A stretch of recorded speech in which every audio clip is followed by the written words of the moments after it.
बेटा आपकी जैकेट कहाँ है? अभी पहनती हूँ मैं। जल्दी, इवेंट शुरू होने वाला है। मेरी अम्मी थोड़ी सख्त हैं क्योंकि वो एक टीचर है। तो क्या तुमने उन्हें मेरा नहीं बताया? नहीं, मैंने अभी तक बताया नहीं। ये नहीं हो सकता। मैं प्रेग्नेंट हूँ। तुम्हें अंदाजा भी अपनी माँ से क्या कह रही हो तुम दो? मैं आपकी बेटी हूँ, थोड़ा रहम करें, थोड़ा ही सही।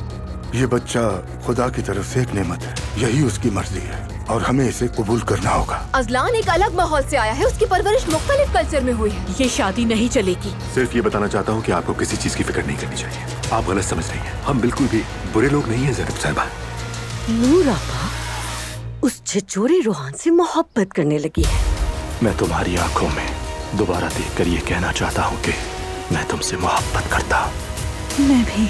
अब जैसा मैं चाहूँगा तुम वैसा ही करोगी। तुम शादी करोगी। मैं शादी नहीं करना चाहती बाबा। ज़ैनब, मैं जो तुम्हें बताने वाला हूँ वो। तुम्हें शर्म नहीं आती एक शादीशुदा आदमी के पीछे लगी हुई हो? बस एलिफ और मैं ही जानते हैं, बाकी कोई नहीं जानता इस बारे में। एलिफ मेरे मरे हुए जुड़वा भाई कैसर की बीवी है। मैं काफी अरसे से खुद से ही लड़ता रहा। मैंने सोचा भी ना था कि यह मुमकिन होगा। मैंने कहा यह मुमकिन नहीं है, बिल्कुल भी मुमकिन नहीं, लेकिन ये हो गया। मैं आपसे मोहब्बत करता हूँ एलिफ साहिबा।